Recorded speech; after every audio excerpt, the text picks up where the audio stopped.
Hello guys, magandang araw na naman sa inyong lahat.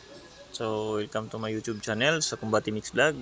So, ngayon guys, papakita ko sa inyo yung kulungan na paglalagyan ko ng bagong biling sisiw na pabo guys.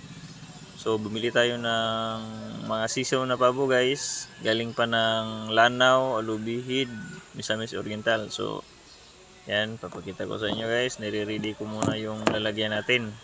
Kasi wala pa naman yung sisiw guys, i-deliver pa lang. So, medyo matagal-tagal pa naman, tsaka maaga pa. So, nag-prepare na muna tayo sa lalagyan nila. So, yan, inayos ko na muna yung lalagyan ng mga sisiw natin na pabo guys. Tsaka yung kainan guys, syempre hindi mawawala. Dapat na ready na rin yun. So, ang ginamit ko lang dyan guys, yung mga luma yung kainan guys, nung nakapag-alaga tayo ng unang batch na bili natin. So yan yung kainan nila, so gagamitin natin ulit. So yan yung klaseng kainan na ginagamit ko guys, para marami tayong pagkain na mailagay. So yun, kalimitan kasi nilalagay ko dyan guys, nasa 2 kilo. So minsan kasi pag umaalis tayo, tsaka matagal tayong makauwi o ginabi na tayo ng uwi, at least di na sila magugutom kasi kain lang sila ng kain dyan guys. So chinecheck naman natin kung may laman pa o wala. So yun, nilagay na natin. Saka yun guys, papakita ko na sa inyo guys yung bagong bili nating mga sisiw na pabo. So ayan sila guys. So kagabi ko pa sila dyan na ilagay. So ginabi tayo ng uwi kasi yan guys, 2 weeks old pa lang sila. Yung lahi pala nila guys is White Holland tsaka Black Spanish. So bali 5 yung nabili natin. So 10. So sila guys, 11 dyan kasi meron tayong freebies na isa. So binigyan tayo ng freebies na isa ni sir. So bait ni sir, thank you.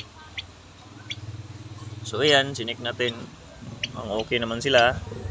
Malalakas naman tingnan, maliliksi naman. So yun guys, White Holland. Yan yung White Holland guys.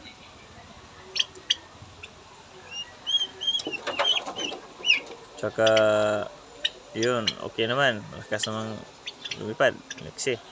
So goods tayo guys, walang problema sa pangatawan, mukhang okay naman, sigla naman sila. Tsaka yan guys yung kainan natin. So may ipot na, kalimutan natin itali sa pagmamadali natin kagabi. Mas maganda guys, itali yan, tsaka sabit kung may sabitan para hindi nila mapatungan.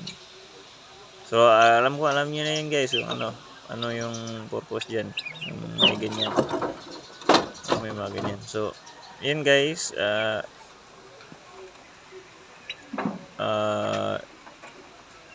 iniilawan natin sila guys para makakain sila ng anumang oras. Kung madilim, kain pa rin ng kain. Tsaka yan guys, yung previous na binigay ni sir, medyo malaki-laki na siya ng konti. Hindi naman masyadong malaki kumpara sa iba. So tingin ko itong balahibo na ito, sa pagkakaalam ko lang, is Royal Palm ata to. O anong lahi ba yan? Kasi medyo may ano siya, itim-itim na konti sa balahibo, stripe na itim. So yan guys, yung bago nating biling sisiw na pabo. So yun, White Holland tsaka Black Spanish. So first time natin makapag-alaga ng ganitong klaseng mga pabo guys. So hindi na muna tayo sa abot sa mga mamahalin. So ito na lang muna yung kaya natin. So ito lang yung kaya natin sa munang bilhin sa ngayon. So yun guys, maraming salamat po. Yun lang po guys, at happy farming.